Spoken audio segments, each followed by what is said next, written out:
Puji Tuhan, sahabat kebenaran di mana saja berada, hari ini kembali lagi kita bertemu dalam program kesayangan kita, Belilah Kebenaran dan Jangan Menjualnya. Amin. Tanggal 26 Juli 2020, kita memasuki episode yang ke-52.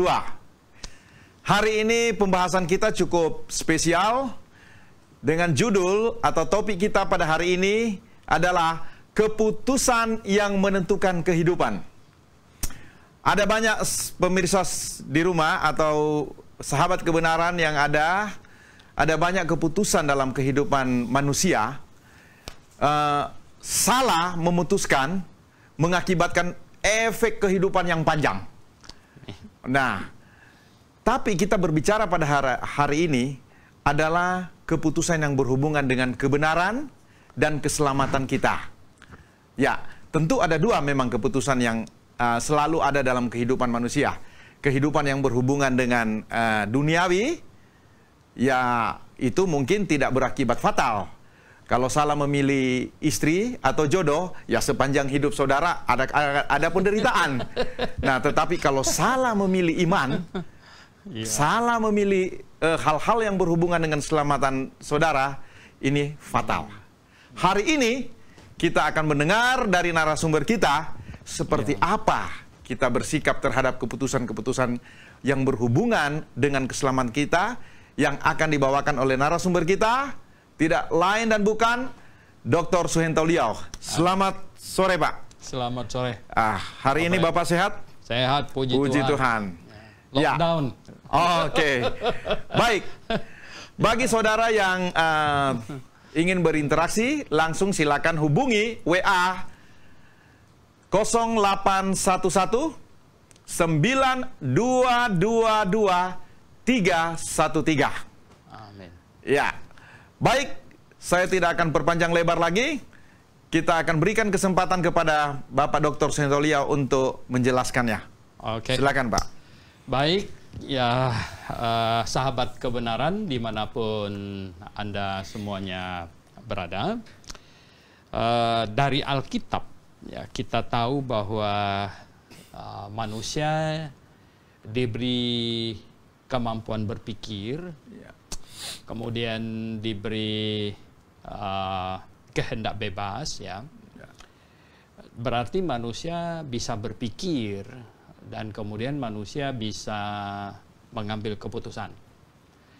Tetapi ya, Alkitab dengan sangat jelas kasih tahu, ya, bahkan di Galatia pasal 6 di situ dikatakan apapun juga yang kamu tabur, itu akan kamu tuai. Itu akan kamu tuai, katanya. Jadi sebenarnya ini sangat jelas sekali, ya.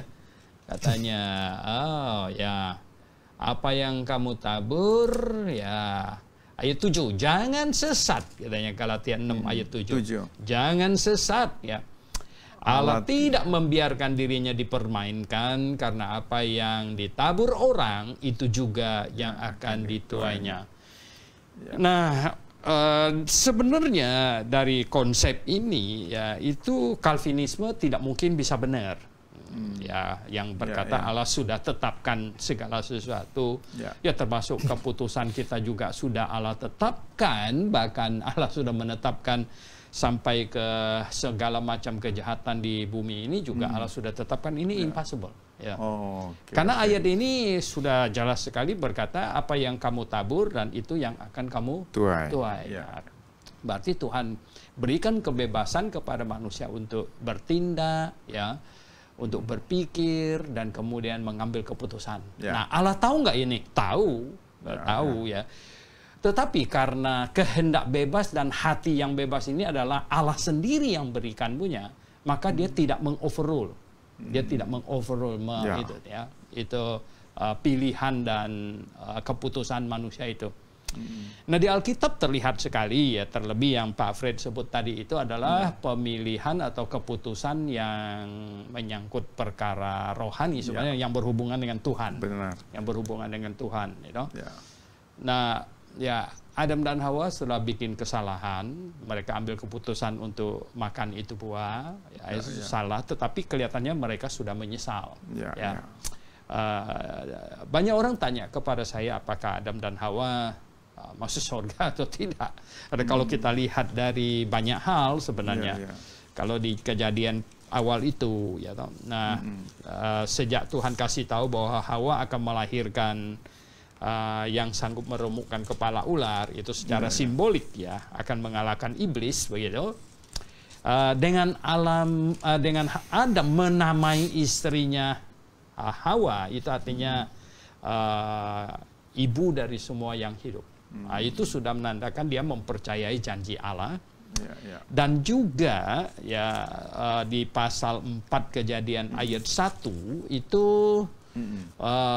ketika Hawa melahirkan anak, maka dia berseru begini, aku telah mendapat seorang anak laki-laki dengan pertolongan Jehovah, ya.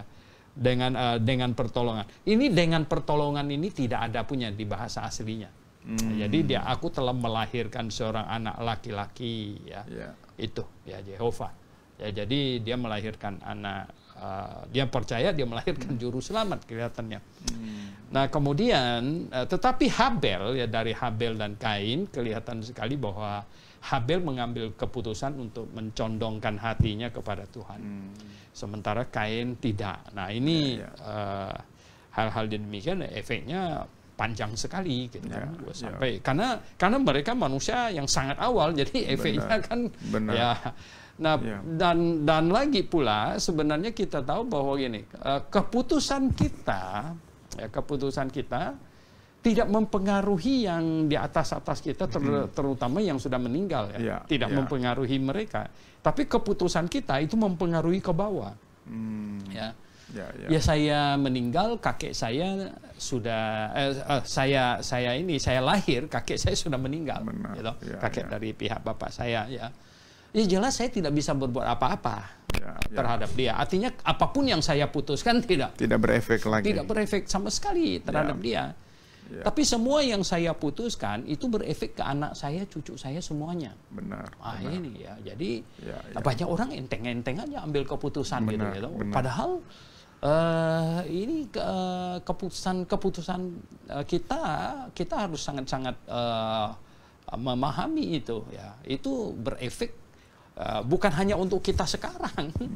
Itu berefek ke anak kita sudah pasti, itu yang paling dekat, gitu.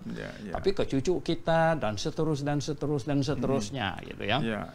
Nah, jadi jangankan perkara rohani, bahkan perkara yang umum yang semua aja, gitu. Yang datang ke Nusantara, ya, kita bilang kepulauan Indonesia ini dulu kan bapak dari kakek saya, tahun 1800 sekian, itu masih zaman Belanda. Ya seandainya waktu itu kakek buyut saya, dia bukan pilih datang ke Indonesia, tapi dia pilih ke Amerika, gitu. Kalau beda lagi ini, ceritanya beda lagi. Jadi ini tapi dia pilih datang ke Indonesia ke sini, atau dia pilih datang ke Singapura, atau ke India, gitu kan, beda lagi ceritanya. Nah, jadi banyak orang nggak paham, artinya keputusan kita itu membawa efek yang besar kepada keturunan kita yang berikut itu. Terlebih punya ini keputusan rohani, ya. Keputusan rohani, ya, kita melihat bahwa Abraham, ya, Nuh dulu, ya, di atasnya Abraham, Nuh ambil keputusan yang sangat hebat, ya. Artinya bayangkan, ya, di zamannya begitu banyak orang kacau hidupnya dan meninggalkan Tuhan, Nuh, ya, bisa memilih mendekatkan dirinya kepada Tuhan, ya. Dan sebelumnya kita ada baca Henok dan lain sebagainya, toh. Nah, sampai zaman Nuh, bayangkan Nuh bisa yang tinggal di bumi ini, ya, satu keluarga, itu karena keputusannya, karena pemilihannya. Nah, kita lihat juga bahwa habis Nuh, ya, Abraham, ya, toh. Abraham dipanggil oleh Tuhan, ya. Nah, kalau Abraham ditentukan oleh Tuhan segala-galanya, ya dia tidak hebat. Rasul Paulus tidak perlu memuji dia dan menyebut dia bapak orang beriman, betul nggak? Ya karena semuanya diatur, gitu loh. Tetapi justru karena Abraham, ya, ketika dipanggil oleh Tuhan, dia berani ambil keputusan. Ya, berani ambil keputusan. Ya oke, saya ikut ini yang benar. Nah, keputusan inilah disebut keputusan iman. Keputusan iman, makanya Abraham disebut bapak orang beriman. Terlebih lagi, coba Anda bayangkan, Abraham diuji, ya ini kita persingkat. Abraham diuji suruh mempersembahkan Ishak. Ini kalau pemikiran yang orang yang percaya predestinasi, kalau Tuhan yang sudah menentukan segala-galanya, dia kan cuma sandiwara. Benar. Untuk apa dipuji? Dia apa hebatnya imannya, betul nggak? Tidak. Ya. Tetapi tidak demikian, ya. Abraham diuji benar-benar, bukan main sandiwara, benar-benar diuji. Betul. Akhirnya Abraham ambil keputusan, ya, dengan iman dia, dengan iman. Kenapa katanya? Dia yakin Allah sanggup menghidupkannya kembali sekalipun sudah mati. Ini yang hebat nih, ya, Benar. Kenapa? Dia melahirkannya di umur berapa? Sekitar 90-an. Umurnya itu sudah tua sekali itu. Betul. Tapi bisa melahirkan dia. Jadi makanya dia pikir nggak apa-apa, ya. Ya, nggak tahu dia ada omong nggak sama si Isa, ya, kalau kau mati, nggak apa-apa, saya yakin ya Tuhan pasti hidupkan lagi, gitu, benar. Jadi dia berani. Abraham ambil keputusan iman yang luar biasa, makanya Tuhan melihat, wah ini hebat nih, satu ini, Nah, kemudian Isa, Yakub dan Esau. Dari kecil, Yakub dan Esau, saya pikir mereka mendengar cerita tentang kakek mereka yang begitu beriman. Itu Esau dan Yakub tuh masih ketemu Abraham loh. Jadi dia dengar, bagaimana dipanggil keluar, bagaimana ujian iman dan sebagainya, Makanya Yakub memutuskan Tuhan ini masih dipercayain. Ini Tuhannya bapak saya dan kakek saya.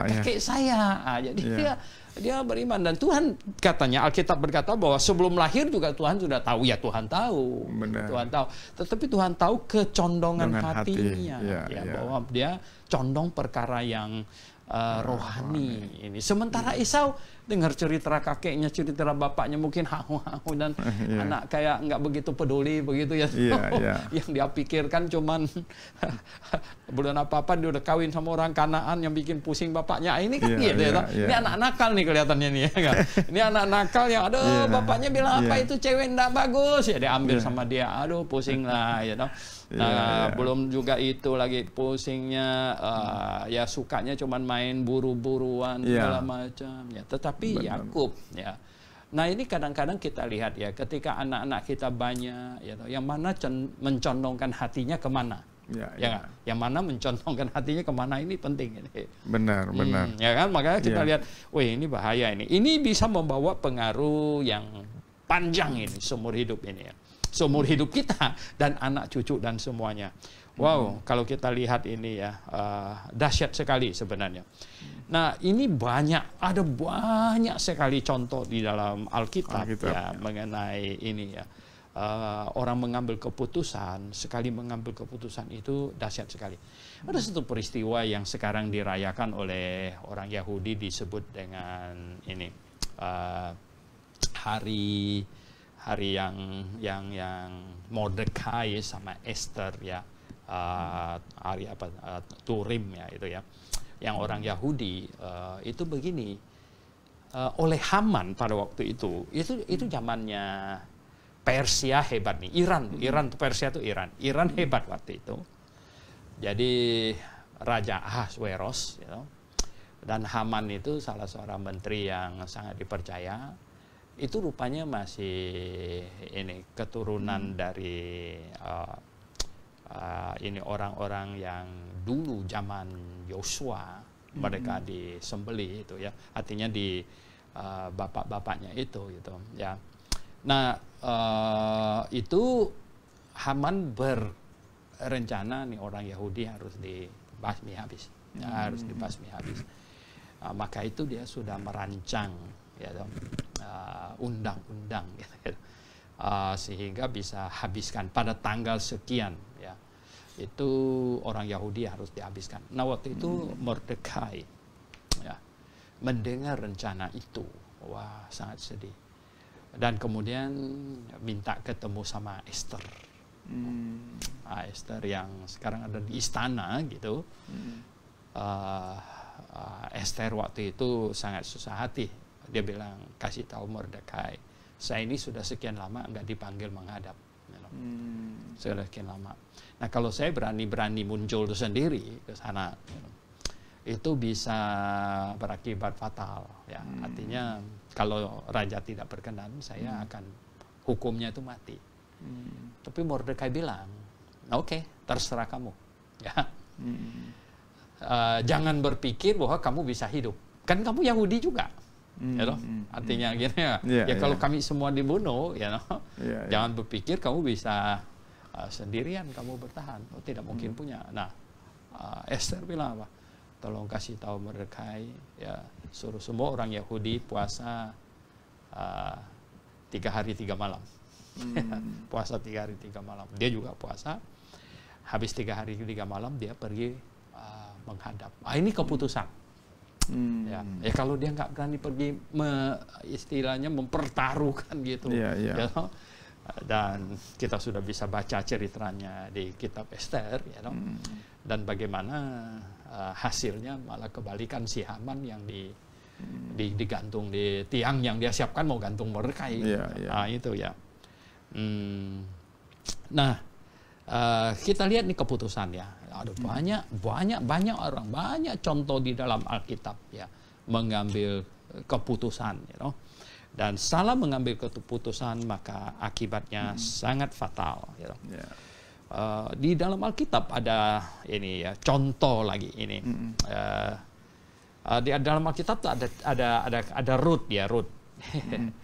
Rut kan. Ada kitab Rut, no? Kitab Rut ini agak seru ya. Kitab Rut ini agak seru ya. Kenapa kitab Rut ini seru? Rut ini di masa hakim-hakim. Ada kitab Rut. Itu Naomi kan, Naomi punya ini ya. Naomi punya suami ya. Itu Elimelek ya. Jadi Naomi punya itu ya. Elimelek itu ambil keputusan. Dia ambil keputusan yang salah. Pada waktu di Israel ada kelaparan, dia ambil keputusan pindah ke Moab. Itu salah. Itu salah. Ya. Akhirnya sampai di Moab, ya dia meninggal. Ya. Sampai di Moab dia meninggal, dan 2 orang putranya, Mahlon dan Kilion, ya, mengambil istri orang Moab. Sebenarnya Tuhan tidak senang. Kalau siswa yang akrab itu Tuhan tidak senang. Jadi di dunia ini sekarang juga banyak orang bisa ambil keputusan yang salah. Ya, pindah ke tempat mana gitu ya. Betul. Kadang kan kita kan nggak tahu masa depan bakalan seperti apa. Benar. Ya, mau pindah kemana ini ya nggak? Jadi Elimelek pindah ke Moab, itu kesalahan. Dan efeknya apa? Mahlon dan Kilion ya tidak bisa tidak, dia akan menikah dengan orang di sana. Gitu. Benar. Saya misalnya gini, sekarang saya ambil satu contoh aja misalnya. Ada seseorang di Indonesia ini, kerja setengah mati, gaji cuma 45 juta, misalnya UMR gitu ya. Terus ada satu perusahaan misalnya perusahaan di Timur Tengah sana. Bilang ayo yuk kerja di sana. Lah, dibilang berapa gajinya? 20 juta lah. Dia bandingin hebat juga katanya. Gitu. Ya boleh. Oke, misalnya dia bawa, sudah menikah, sudah. Ya, dia bawa, oke dah, istrinya dibawa aja ke sana kan. Dia bekerja, istrinya hamil, ya toh. Lahir anaknya. Nah, sekarang anaknya lahir, ya toh, mau dikasih nama apa? Ya. Kalau dia mau kasih nama misalnya Christine, Febe, wah itu terlalu Kristen ya. Benar. Ya udah dikasih nama Amina aja. Nah, anaknya besar kan ikut sekolah, ya kan, pakai jilbab segala macam, gitu ya. Lama-lama anaknya sudah besar, gajinya makin naik misalnya. Gajinya makin naik dari 20 juta, 30 juta, 40 juta, 50 juta makin banyak. Tapi anaknya nanti menikah sama siapa? Menikah dengan Abdullah misalnya. Benar. Ya toh? Iya, iya. Lahirlah cucunya. Ya, Cucu mau dikasih nama apa lagi? Ya sudah. Ya. Oh sama aja. Ya, nah, tapi jadi keputusan ini ya, oke Pak. Ya. Sebenarnya keputusan ya, lihat ini orang ambil keputusan ya. Makanya saya berkata begini ya, bahkan dari masalah politik juga ya, orang ambil keputusan, yuk salah membela pandangan politik itu bisa fatal. Ya. Betul. Ya rakyat Indonesia ya. Masa depan Indonesia ada pada rakyat Indonesia. Kamu pilih yang seperti apa, gitu kan? Rakyat Korea Utara tahun 50-an itu kan waktu Kim Il Sung itu kakeknya Kim Jong Un itu, wah bawa komunis pulang dari Rusia, ya, wah perang dengan yang nasionalis semuanya. Nah banyak orang Korea pihak ke Kim Il Sung gitu. Wah, ini hebatnya loh. Tanpa memikirkan jauh-jauh ke depan. Nah, sekarang cucunya ampun deh, ya, pusing lah. Iya. Sekarang yang paling baru-baru ini hal terjadi ini di Amerika ini ya. Kota-kota yang wali kotanya dari Demokrat ini kacau balau ini. Dihancur-hancurin gitu ya. Nah, sekarang bahkan pilih wali kota saja gitu loh. Iya. Ya. Pilih gubernur itu besar itu pengaruhnya. Iya, nah, betul. Jadi keputusan manusia itu mempunyai efek. Sebenarnya ini yang Alkitab mau mengajarkan. Nah, ketika Alkitab mengajarkan bahwa keputusan manusia mempunyai efek, sebenarnya ini sama dengan Alkitab mengajarkan kehendak bebas dan kemampuan memilih manusia. Jadi jelas sekali ada di sini begitu. Tapi memang kenyataannya kan dalam kehidupan manusia itu kan ada banyak orang yang sudah mengambil keputusan dan itu salah, Pak. Ya, dan saya melihat seperti yang Bapak sampaikan bahwa itu berefek kepada generasi di bawah. Contoh, Pak, tidak ini yang sangat jelas, gamblang sekali bahwa ini menentukan masalah bergereja saja.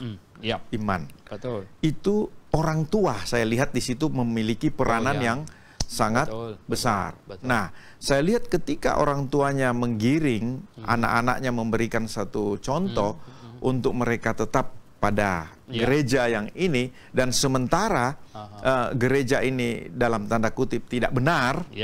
Nah, ini berefek kepada anak cucu seterusnya. Nah, ya, saya pikir ini yang menjadi pandangan atau kenyataan yang ada sekarang, Pak. Ya, jadi begini.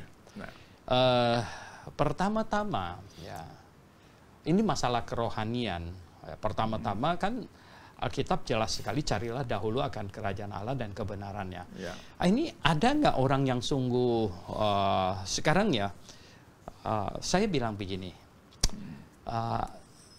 Manusia itu beragama. Manusia itu memilih.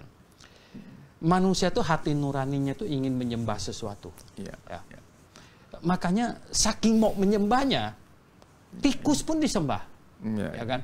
Aduh, ya kita bilang ini bagaimana ini? Kok tikus disembah bagaimana? Kita malah beli racun tikus. Saking kacaunya. Nah, jadi begini.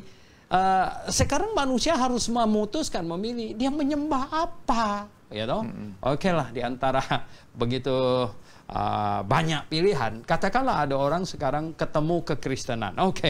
Oke, ini Kristen bener nih, gitu. Alkitab bener. Itu pun di dalam kekristenan ada banyak pilihan. Yang tadi Pak Alfred sebut itu, betul nggak? Di dalam kekristenan itu kita juga harus, ini alert, ini masih sangat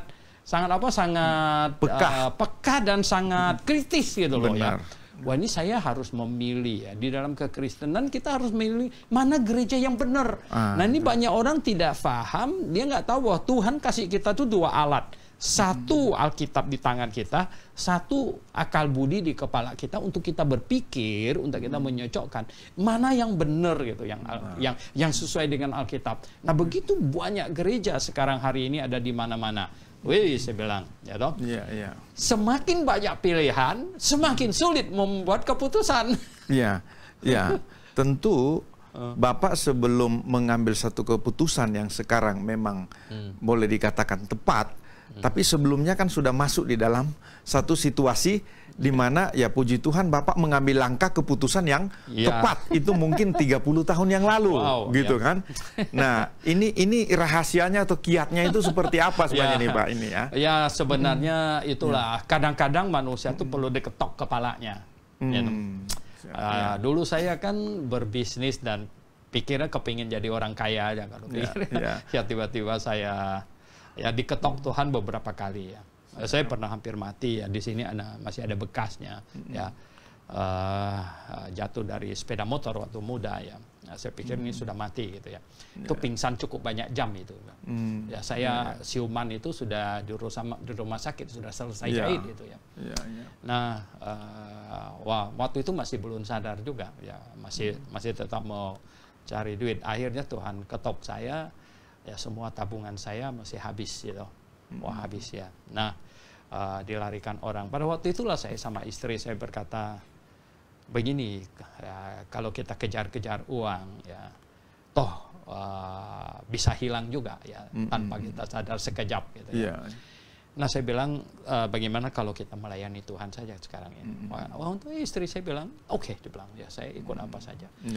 Nah, waktu saya ambil keputusan itu ya boleh dikatakan hampir semua orang di sekeliling saya bingung semuanya. Betul. Kenapa begitu?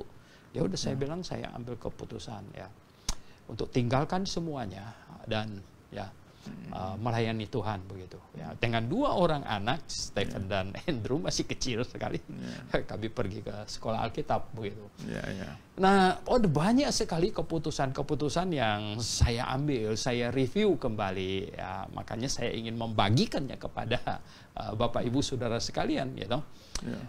Ketika kita ambil keputusan dan berpihak kepada Tuhan, artinya condong kepada Tuhan. Betul. Ya, di awalnya kita belum melihat apa-apa, tetapi kemudian kita akan makin jalan makin terang. Makin jalan makin ini terang. rahasianya Pak ya? Iya, jadi kadang-kadang orang berpikir hari ini ambil keputusan dan besok langsung everything berubah bright gitu. Everything bright. Oh, enggak begitu ya kan. Tapi kita tahu bahwa oh ya ini tepat ya, memang mesti begini. Nah, ini yang indahnya itu yang begitu gitu ya. Nah, makanya jadi kita lihat bahwa terutama orang-orang muda, terutama orang-orang muda ya, itu harus ambil keputusan rohani memihak kepada Tuhan ya. Itu tak mungkin bisa salah. Begini, saya selalu mengingatkan orang muda bahwa kalau kita percaya ada Tuhan ya, dan kita percaya Tuhan memimpin kita, dan kita percaya bahwa Tuhan berkuasa dan Dia menyelamatkan kita dan sebagainya. Jadi kalau kita putuskan segala sesuatu berpihak kepada Tuhan, itu tidak mungkin bisa salah. Amin. Tidak mungkin bisa salah. Sama halnya mungkin dengan mencari kebenaran ini yang sesungguhnya Pak ya. Kalau hati kita, Tuhan tahu bahwa kita sedang mencari kebenaran, walaupun mungkin posisi kita saat ini pada dengan kata lain yang saya sampaikan tadi, dalam gereja yang belum di dalam kebenaran, maka Tuhan akan menuntun Pak itu ya. Tergantung kita punya hati, Tuhan tahu ya. Condongnya. Pak, tadi yang maju ya, benar. Pak Sitorus tadi. Betul Pak. Ya. Tadi pagi jam 10 kita kebaktian kan ya toh. Jadi ada Bapak yang maju itu ya toh. Waduh, dia bilang apa? 3 tahun dia tidak ke gereja. Karena dia tahu gerejanya salah. Gitu. Waduh, 3 tahun dia nggak mau ke gereja lagi. Akhirnya Tuhan menuntun. 3 tahun lamanya dia ya. Betul. Baru menuntun. Tuhan bukakan itu sinar itu ya. Dulu ada satu bapak ya, dia sudah meninggal. Bapak ini sudah meninggal ya. Dia mencari-cari kebenaran, Pak. Dia mencari-cari kebenaran ya. Dia ada di satu gereja yang dia tahu gereja itu salah ya. Gereja itu mau baptis dia, dan dia bilang apa? Saya ada beberapa pertanyaan. Kalau tidak bisa jawab, saya tidak mau baptis. Ternyata nggak bisa jawab. Dan dia sampai sudah pensiun ya. Dia sudah kerja di Onje, udah umur 60 lebih, dia sudah pensiun. Dia orang Jawa Tulen yang suka wayang. suka wayang. Jadi dia puter radio mau cari yang wayang. Bisa nyangkut kita punya radio ini. AM 828. Dia dengar, ini berani nih omongnya nih, ini nggak diskon kebenaran. Nah akhirnya dia dengar terus ya toh. Dia bilang inilah yang benar yang saya cari selama ini. Nah lihat ya, jadi Tuhan tuntun ya. Makanya, waduh saya sudah mendengar banyak kesaksian ya. Orang-orang yang ini hatinya mencari yang benar, Tuhan tuntun. Ya, betul. Jadi memang rahasianya kembali kepada hati kita, Pak ya. Betul. Kalau memang hati kita sudah ada bibitnya untuk mencari kebenaran, ada keputusan menetapkan hatinya. Mencodongkan hatinya. Ini coba kita baca Daniel pasal 1. Ya, saya kan bilang sebenarnya ada banyak sekali contoh di dalam Alkitab ya, banyak sekali ya. Daniel pasal 1 katanya ya. Daniel pasal 1. Kita baca ayat 6, dari ayat 6 sampai Daniel ayat 8. Pasal 1 ayat 6 sampai 8. Di antara mereka itu ada juga beberapa orang Yehuda, yakni Daniel, Hananya, Misael, dan Asaria. Pemimpin pegawai istana itu memberi nama lain kepada mereka. Daniel dinamainya Belsasar, Hananya dinamainya Sadrak, Misael dinamainya Mesak, dan Asaria dinamainya Abednego. Daniel berketetapan. Ini dia. Daniel apa nah? Berketetapan untuk tidak menajiskan dirinya dengan santapan raja dan dengan anggur yang biasa diminum raja. Dimintanyalah kepada pemimpin pegawai istana itu supaya ia tidak usah menajiskan dirinya. Baru ayat 9, maka Allah mengaruniakan Daniel apa? Kasih dan sayang dari pemimpin pegawai istana itu.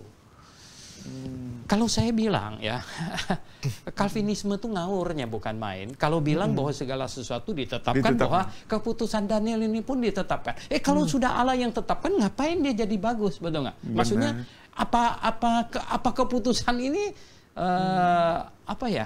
Kalau kan yang semua Tuhan tetapkan ya, ini bukan keputusan Daniel, kenapa pula Tuhan mau sayang dia? Benar, ya.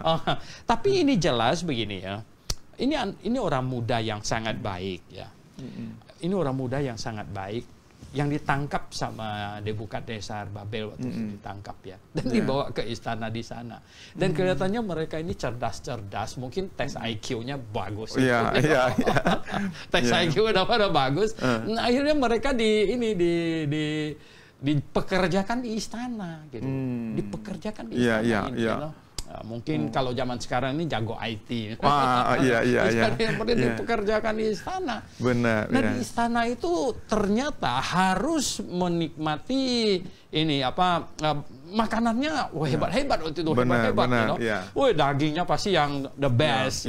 Standar raja ini. Buahnya semuanya the best ya. Dan waktu itu kan ini loh. Nebukadnezar kan bukan orang Yahudi. Segala macam daging kan dimakan sama dia. Benar. Segala macam daging. Nah ini mereka ini pasti ini. Makanya Daniel diambil keputusan, hatinya condong kepada Tuhan. Dipikir ini nggak benar ini. Ini nggak benar ya dong. Kita hari ini jadi buangan, jadi buangan. Ini gara-gara nenek moyang kita nih nggak beres gitu.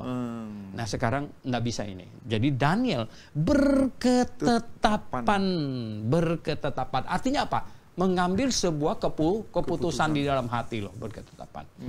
Kita nggak boleh makan. Dia bilang temennya, ini kelihatannya dia tuh pemimpin. Kita nggak boleh makan. Itu makanan itu yang Nebukadnezar punya makan itu lihat tuh dagingnya apa itu. Wah itu mungkin daging samcan itu. Babi guling. Wow ini nggak boleh kita makan itu. Nah jadi Daniel ambil ketetapan untuk tidak memakan itu. Dalam hatinya sudah ada kecondongan untuk patuh kepada Tuhan untuk itu. Karena Tuhan lihat ini, ini dahsyat ini ya. Ini orang bagus ini. Makanya Tuhan mengaruniakan kepada Daniel kasih dan sayang dari pemimpin itu. Si pemimpin istana ya, si Ariok gitu. Jadi akhirnya apa? Jadi Daniel bilang gini, Bung, kami dikasih sayuran aja. Ya itu daging-daging kamu boleh bawa pulang untuk istri kamu gitu. Wah, mungkin ada pemegang istana pikir, oh begitu ya. Ada bawa pulang keluarga kamu aja. Jadi kalian makan apa? Kami cukup makan sayuran aja. Wah, itu kepala istana masih ngeri. Kalau nanti ketahuan atau kalian jadi lesu, jadi loyo gitu, wah, pasti akan diselidiki. Udah kemana itu daging-daging? Iya kan? Akhirnya dia bilang enggak, tes katanya kan, sekian hari tes gitu. Nah setelah dites dan dia bilang, nih lihat kami ini seger nggak? Wih, jadi segar kan? Karena Tuhan berkatin. Ada seger. Nah jadi yang saya mau ajak lihat itu bukan apa-apanya, keputusannya itu. Keputusan itulah akhirnya Tuhan memberkati, ya akhirnya kita sudah tahu ceritanya. Waduh, ya. Sampai zaman sekarang ini Pak Fred, nggak ada orang yang bisa jadi Perdana Menteri 3 kerajaan punya loh. Betul. Ya, 3 raja, hebat. Daniel dipakai semua. Waduh, ya. Zaman Babylon dia dipakai, Persia, semuanya dipakai. Persia, ya semuanya ya dipakai. Luar biasa. Luar biasa. Ya jadi sampai sudah 70 tahun pembuangan, dia sudah umur 90, 80 lebih lah ya. Karena dia pembuangan 70 tahun ya. Jadi Daniel masih hidup itu waktu mau pulang itu. Nah, berarti ini Daniel nih hebat nih. Nah, keputusan mencondongkan hati kepada Tuhan. Nah, ini yang harus dimiliki. Maka itu ya kita bicara kepada orang-orang Kristen dan hamba-hamba Tuhan di manapun juga kalau Anda kebetulan menonton ini. Sekali lagi gini. Nah, hari ini seperti yang Pak Fred tadi omong itu ya. Ada banyak gereja, ada banyak pengajaran yang saya sangat hati saya sangat sedih sekali itu. Ada banyak hamba Tuhan dia bilang gini, saya tahu pengajarannya benar sekali Pak Soeharto, Pak. Sangat alkitabiah. Ya, tetapi saya kan ya artinya ada tanggungan lah, inilah segala macam. Oh ya, wah saya tahu ya. Dulu bahkan ada hamba Tuhan yang ngomong sama saya, Pak Soeharto, dulu sekali loh, belasan sampai 20 tahun yang lalu loh, 20-an tahun yang 20 lebih tahun yang lalu malah. Pak Soeharto ini pengajarannya sangat benar, dia bilang, sangat benar, sangat alkitabiah. Kalau Pak Soeharto siap kasih saya 1 bulan kira-kira 3,5 juta jam itu lumayan besar gitu. Benar. Saya dibilang minggu depan saya pindah ke sini. Waduh, saya sedih sekali mendengarnya. Sedih sekali karena saya sendiri juga nggak ada duit. Kita kan baru start gitu. Ya jemaat baru belasan orang ya. Saya bilang begini sama dia, kalau kamu yakin ini benar, saya bilang kalau kamu yakin ini benar, maka Tuhan yang kita layani, nggak mungkin kita buat kita kelaparan. Tidak mungkin, saya bilang. Nah, saya mana berani janji sama kamu? Saya bilang, saya sendiri aja masih hidup kempang kempus. Tetapi bagaimana? Akhirnya dia nggak berani loh. Tetapi kalau melihat para sejarah bapak-bapak gereja atau pahlawan iman ini, Pak ya, saya melihat sebenarnya masalah yang Bapak sampaikan tadi, masalah ini ya jasmani, ini tentang kebutuhan. Kalau orang yang sudah mengenal kebenaran, maka itu sedikit pun tidak dikhawatirkan, Pak. Kalau melihat seperti itu yang dibakar, itu hidup-hidup, kemudian ditenggelamkan, ini. Saya pikir sebenarnya hal yang bersifat yang jasmani mereka sudah tidak pikirkan, Pak. Biasanya yang sampai berani demikian itu kan karena mereka sudah ketemu kebenaran. Nah, itu yang maksud saya. Ketika pas Bapak menyampaikan satu paparan kebenaran, siapa saja yang mendengar dan menerima, mengaminkan itu, saya yakin dia tidak akan memikirkan lagi hal-hal itu, Pak. Ya, betul. Ya. Jadi kebanyakan yang ikut seminar atau mendengar hal-hal seperti ini tidak mau bayar harga, Pak. Betul ya. Itu saya lihat. Nah itu mulai hitung-hitungan. Nah, di mulai situ. hitung-hitungan ya. Waduh, kalau hitung-hitungan ya saya nggak bakalan pulang ke Indonesia, ya tetap di luar negeri aja, di Amerika ya.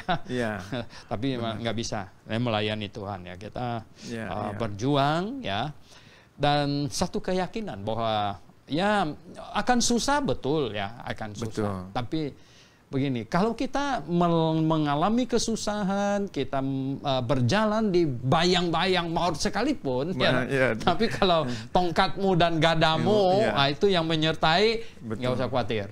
Ya. Jadi memang saya melihat akhirnya banyak juga yang mengambil satu keputusan masih tergantung daripada situasi, apakah ini bisa makan, apakah ini tinggalnya nyaman atau tidak, masih bergelut di situ, Pak. Betul. Jadi pemirsa, sahabat kebenaran di mana saja berada, sebenarnya ada banyak sudah penjelasan dari khususnya Pak Dr. Suhentolia, baik lewat buku, lewat seminar, lewat Zoom atau apa saja, tetapi tetap keputusan berada di tangan saudara. Betul. Semuanya sudah dipaparkan, betul. Sudah dijelaskan. Betul. Nah, apakah saudara mau mengambil keputusan yang benar? Betul. Nah, jadi kita memang tidak gampang juga untuk memaksa, Pak, atau betul, nih. Buktinya sekian lama Bapak sudah memberikan seminar di mana saja. Lebih dari 200 kali seminar. Nah, Bapak boleh hitung. Kadangkala meresponi itu tidak lebih daripada 2-3 orang, Pak. Ya, betul. Nah, setiap kali seminar ya. Benar. Kenapa Pak ini Bapak melihat zaman sekarang kok orang susah sekali condong untuk mengambil keputusan kepada kebenaran? Ini kan zaman segala sesuatu kan jadi enak, Pak. Zaman yang teknologi membuat kita nyaman. Sehingga kalau orang kalau berpikir tentang susah, ini hari ini juga lihat ya, handphone ada di tangan kita. Benar. Handphone ada di tangan kita. Yang namanya susah itu, waduh, nggak ada handphone aja susah, apalagi hal yang lain. Benar, kan? Pak. Jadi ini untuk ambil keputusan yang drastis gitu ya, memihak kebenaran, meninggalkan yang salah dan berpegang pada yang benar itu tidak gampang. Betul tidak gampang. Pak. Betul. Jadi seringkali juga begini ya. Makanya saya senang sekali kalau yang datang ikut seminar atau blog kelas itu suami istri. Itu biasanya ini ya. Artinya gini, kalau suaminya bilang ini benar ya, kita putuskan, kita ikut saja ini, Mam, ini benar. Kalau istrinya bilang saya setuju ya. Saya dukung ya. Benar. Ini lebih banyak yang berani. Tapi kalau kalau istrinya malah bilang apa? Enggak bisa, gitu. Beginilah begitu.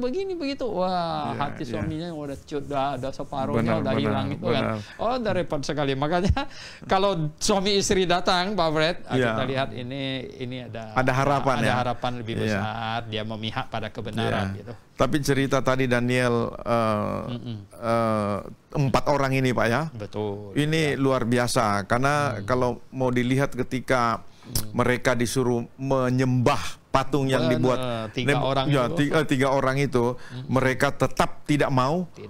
Lebih baik mereka dilempar. Betul. Nah, ini kita butuh ini. Ini keputusan yang keputusan yang hebat, Pak. Betul. Ini saya yakin mungkin di surga juga malaikat begini, Pak ya. Betul. Wah, gitu ya. Ini tidak sembarangan. Saya bilang malaikat tuh banyak akan salut sama pahlawan-pahlawan iman begitu. Nah, kalau kita baca di Alkitab, itu seolah-olah ada nggak orang yang seperti itu, Sadrak, Mesak, dan Abednego itu. Tapi dalam catatan sejarah, para Anabaptis.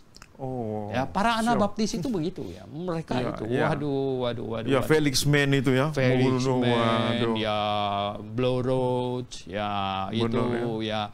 Michael Settler, semuanya itu gagah berani itu. Itu yang Bapak bilang dia sampaikan suruh raja tanda tangan, dia bilang lebih baik dia bawa kepala istrinya. Kepala suaminya. Kepala suaminya. Kita merinding, Pak, dengarnya. Kita merinding. Nah, sekarang begitu sulitnya ini ya, banyak orang Kristen sudah mendengar berkali-kali tentang hal yang benar-benar dipaparkan sesuai dengan firman Tuhan, tapi kok masih lambat, Pak ya, ngambil keputusan ini. Ini apa sebenarnya? Apa ini yang dibutakan oleh ilah zaman ini, Pak? Makanya jadi begini ya, ada semacam pemikiran mereka Saya sampai pernah mendengar ada hamba Tuhan berkata, Anda usah terlalu patuh lah. Wah, kacau ini. Jangankan kepada Tuhan. Kalau anak kamu, orang lain bilang gini, kamu kok melawan bapak kamu ini, ya toh?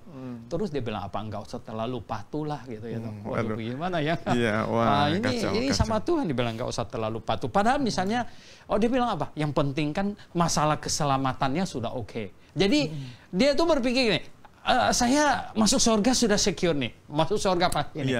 Ya hal-hal yang lain, misalnya baptisan, ya. Benar. Misalnya yang ini, yang lain-lain ini, atau dia tahu misalnya gini. Sekarang nih nggak ada lagi orang boleh percaya mimpi nih, nggak ada apa lagi gitu. Ya kan, nggak boleh lagi. Saya bilang, nggak ada orang percaya mimpi. Tuhan tidak bicara lewat mimpi dan tidak ada mimpi yang dari Tuhan lagi gitu. Tidak ada lagi mimpi yang dari Tuhan. Dan tidak ada lagi Tuhan kasih wahyu sehingga orang bernubuat, tidak ada lagi gitu. Mujizat lagi. Tidak ada lagi gitu. Dan ada banyak yang di grup WA segala macam berkata, benar Pak, saya juga tidak setuju ada mimpi segala macam gitu. Tapi saya bilang, kenapa kamu tetap di gereja yang gembalanya cerita mimpi di internet? Nah, kenapa? Ya toh? Betul.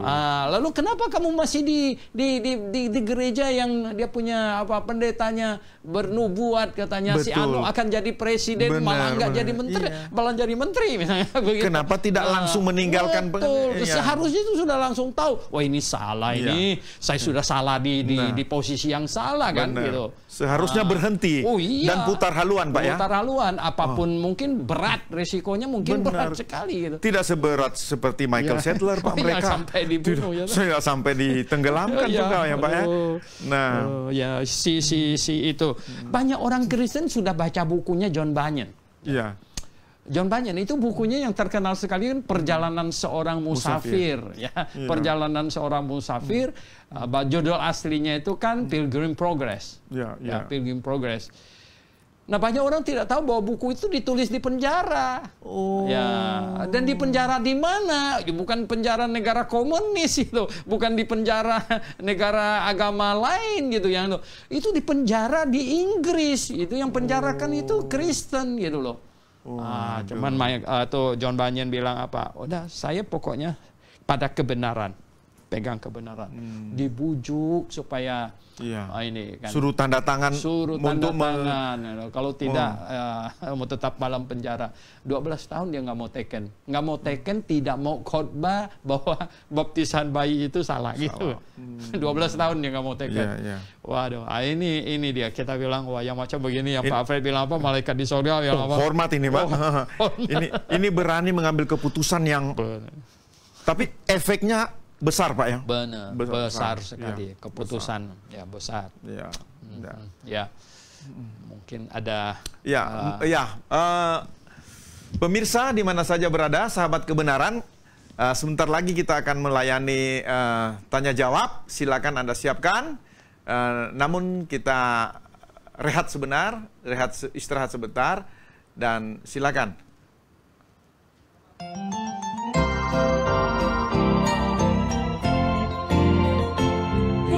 Halo semuanya, bagi Anda pencinta buku-buku rohani Kristen terbitan Grave International Theological Seminary, kali ini kami memperkenalkan satu buku spesial yang ditulis oleh Dr. Suhento Liau dengan judul Kapan Saja Saya Mati, Saya Pasti Masuk Surga. Yuk kita lihat apa-apa aja sih yang dibahas di dalam buku ini. Amsal Salomo mengatakan ada jalan disangka orang lurus, tapi ujungnya menuju maut. Apa makna keselamatan yang sejati? Dapatkah usaha manusia untuk menghapus dosa? Bagaimana cara menghapus dosa menurut Allah? Bukti seseorang dosanya telah dihapus. Dan pernahkah Anda bertanya, bagaimana orang yang tinggal di hutan dan belum pernah mendengar Injil? Jikalau mati, apakah mereka akan ke sorga ataukah ke neraka? Buku Kapan Saja Saya Mati, Saya Pasti Masuk Sorga dapat menjelaskannya. Jikalau Anda berminat untuk mendapatkan buku ini, caranya gampang saja, hubungi toko buku Grave di 021 6471 4156 atau di 0813 1586 3518. Ayo buruan sebelum kehabisan.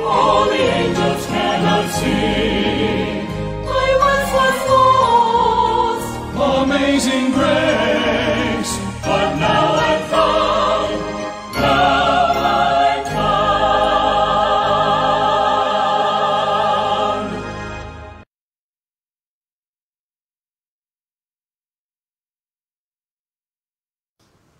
Iya.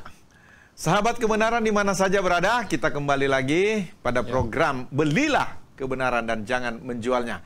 Sekarang kita masuk pada sesi tanya jawab. Ada pertanyaan sekarang Pak Suhento dari Pak Tantio. Ya. Selamat sore Pak Suhento.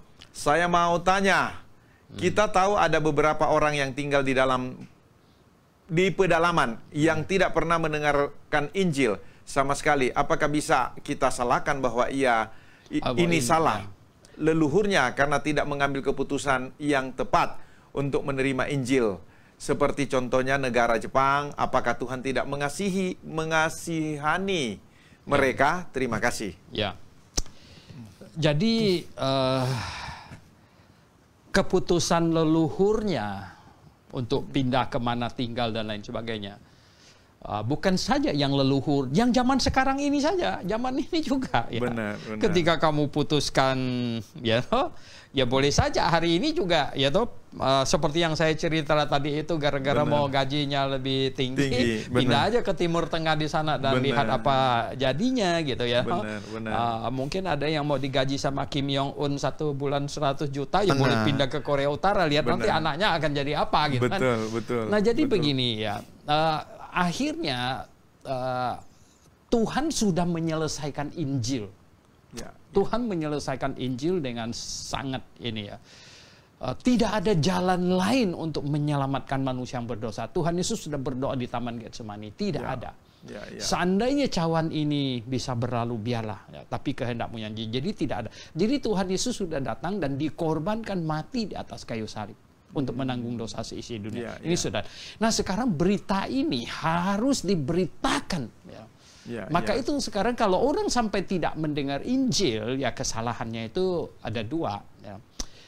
Murid-murid yang sudah diselamatkan yang mendengar Injil kurang gigih dalam memberitakan Injil, atau orang itu ya dia setelah leluhurnya makin jauh sehingga nggak ada sinyal untuk sampai ke dia sudah ini. Betul. Nah jadi ini situasinya.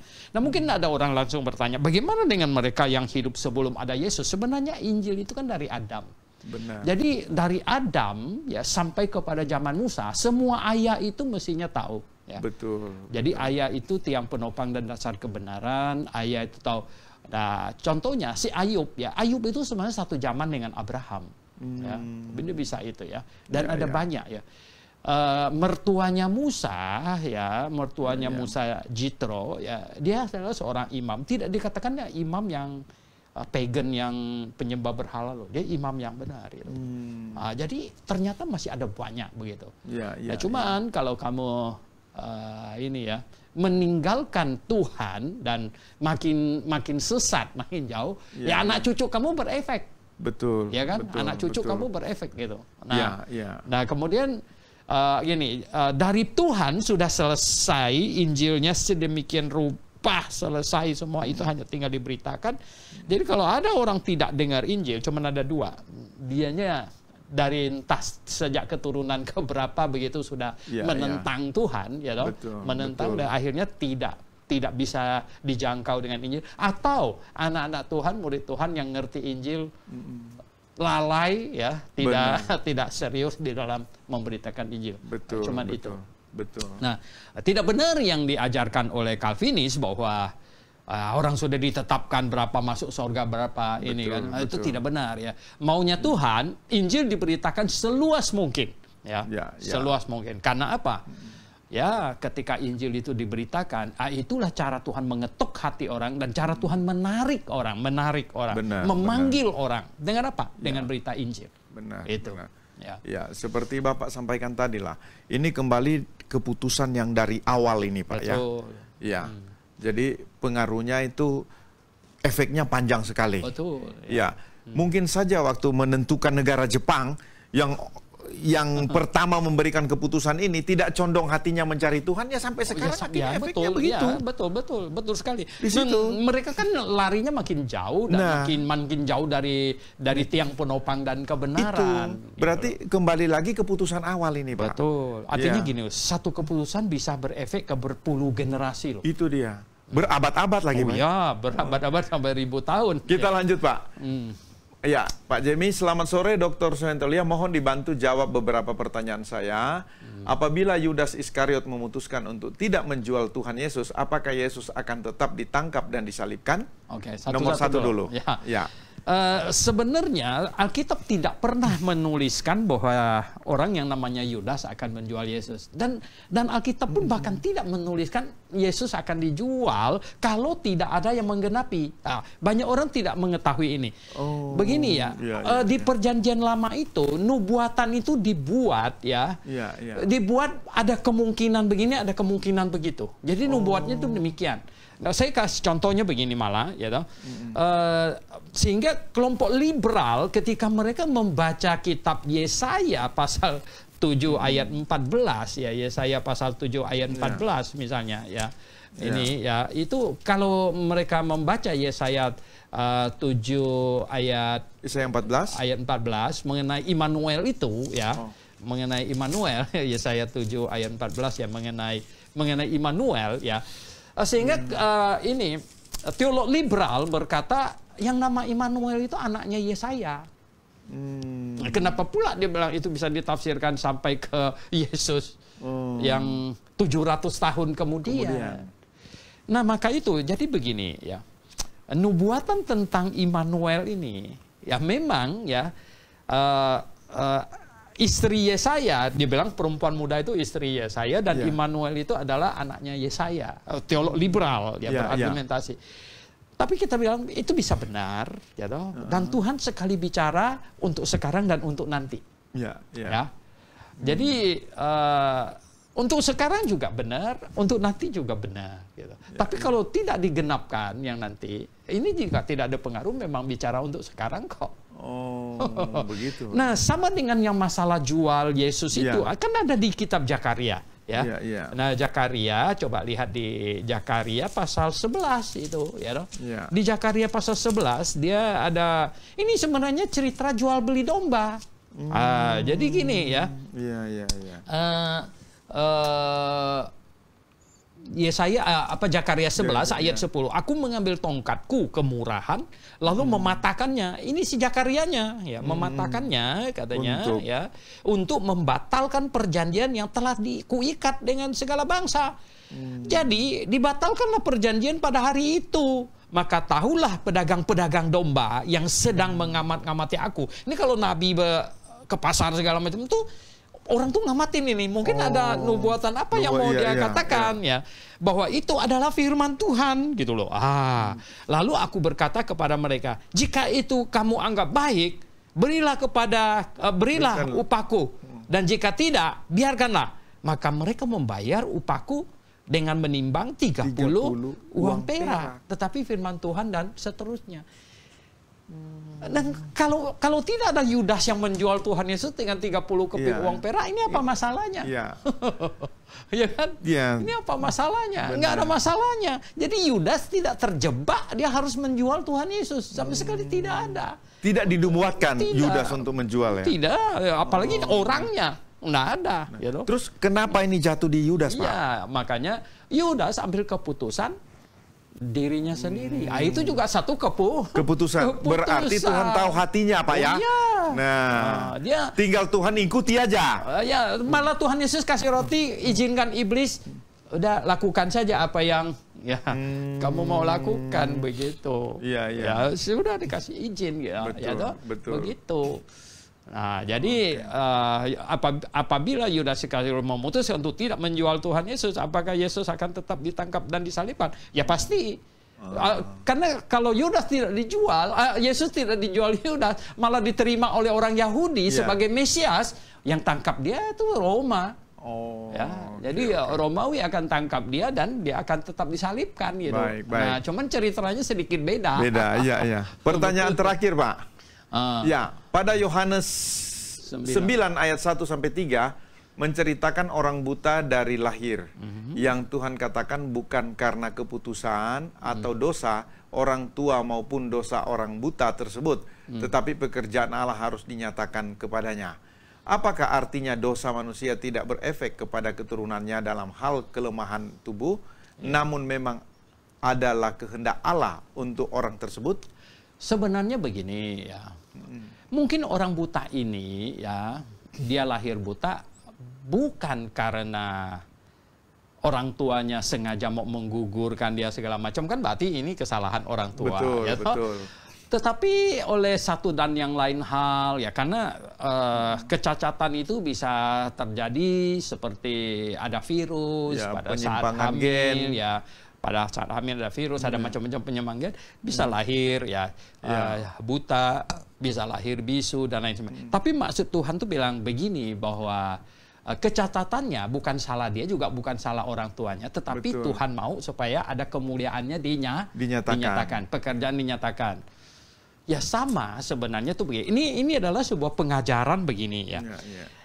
Apapun keadaan manusia, secacat apapun dan lain sebagainya, kalau masih ada kesadaran diri, ya, diri, maka muliakanlah Tuhan dengan keadaan itu, ya, maka muliakanlah Tuhan dengan keadaan itu. Toh hidup ini ya hanya berapa lama sih, ya nggak? Berapa lama hidup ini? Saya ambil contohnya begini. Fanny Crosby, kita dengar dia punya kisah Fanny Crosby ya, Pak Alfred, yang bikin lagu ya, Ku Berbahagia atau 8 ribuan lagu himne. Dia buta tuh padahal kesalahan orang lain itu. Ya, itu kesalahan ada dokter yang malpraktek gitu, sok-sok tahu itu, dia lahir 2 minggu matanya jadi buta. Nah, tetapi dalam keadaan buta pun dia diselamatkan, dan dia begitu mengasihi Tuhan dan melayani Tuhan sehingga bisa menciptakan 8 ribuan lagu himne, ya toh. Berarti kebutaannya itu apa? Tuhan dipermuliakan. Walaupun itu kesalahan orang lain. Benar. Ya, tapi tetap Tuhan dipermuliakan sampai tua. Kedokteran sudah bisa menyembuhkan matanya, dia tetap tidak mau. Dia bilang, udahlah, saya sudah terbiasa. Saya mau nanti mata saya sekali lihat terbuka, yang saya lihat itu adalah wajah Yesus Kristus, Juru Selamat saya. Oh, dahsyat sekali. Nah, sama. Jadi orang buta yang dijumpain itu kan murid-murid tanya, gini, konsep orang pada dasarnya, wah ini siapa yang salah, ini siapa yang salah, selalu begitu dia. Makanya Tuhan bilang bukan salah dia, bukan salah orang tuanya, tetapi mau supaya pekerjaan Tuhan dipermuliakan. Ya. Jadi ini sebaiknya gini, kalau lihat ada orang cacat segala macam, sudahlah, itu kan jangan dicari lagi ini siapa salahnya segala macam, lalu mau hukum mana. Baik.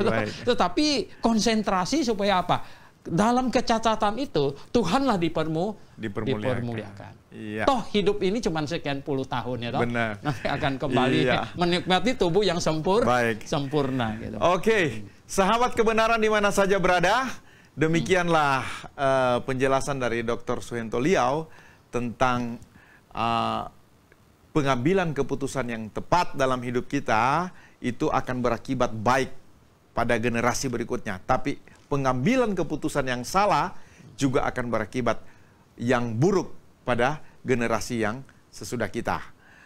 Oleh sebab itu, di mana saja pemirsa yang masih tetap setia mengikuti program ini, sebelum saudara mengambil keputusan, nomor 1, hati saudara harus sungguh condong kepada Tuhan Yesus.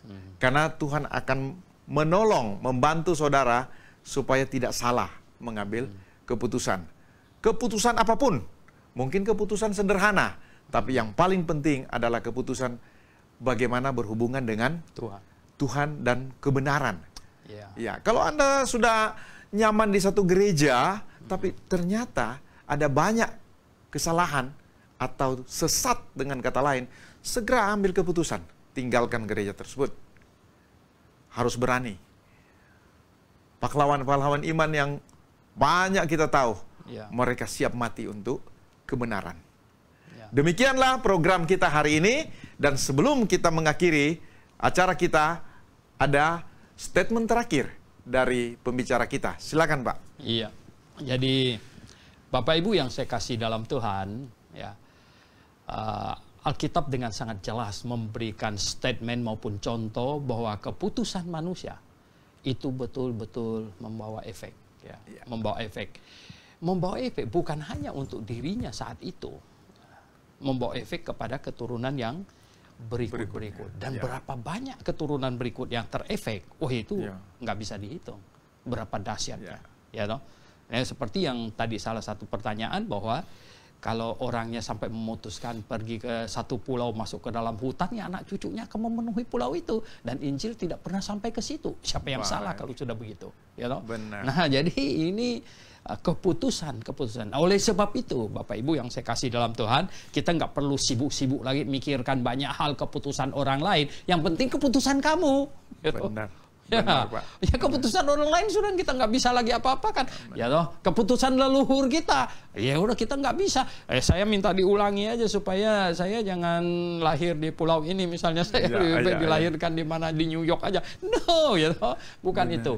Yang sekarang yang paling penting adalah kamu ambil keputusan berefek kepada anak cucu kamu semuanya. Ya, berapa banyak keturunan. Oleh sebab itu hati-hati seperti tadi sudah kita ingatkan terus, condongkanlah hatimu kepada Tuhan. Setiap kali ambil keputusan, pertimbangkan dari Tuhannya. Bahkan minta pertolongan Tuhan karena dia tahu masa depan. Amin. Jadi kalau Tuhan yang sudah memimpin, pasti mantap ya, keputusannya. Sahabat kebenaran di mana saja berada, kita akan ketemu lagi pada minggu depan. Dan akhir kata kami sampaikan, Maranatha. Ya.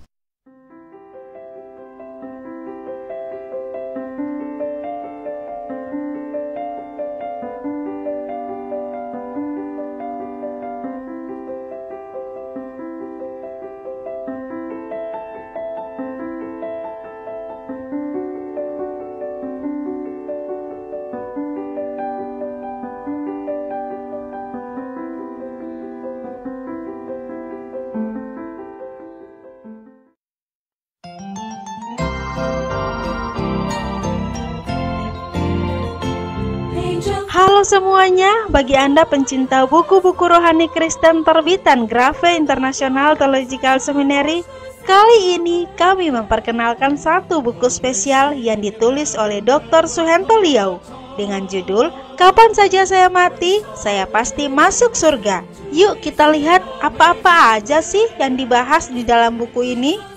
Amsal Salomo mengatakan ada jalan disangka orang lurus, tapi ujungnya menuju maut.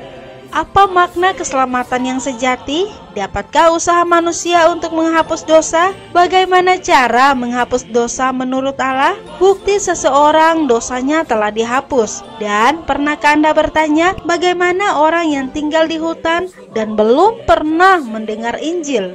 Jikalau mati, apakah mereka akan ke sorga ataukah ke neraka? Buku Kapan Saja Saya Mati, Saya Pasti Masuk Sorga dapat menjelaskannya. Jikalau Anda berminat untuk mendapatkan buku ini, caranya gampang saja, hubungi toko buku Grafe di 021 6471 4156 atau di 0813 1586 3518. Ayo buruan sebelum kehabisan. All the angels cannot sing. I once was lost. Amazing grace.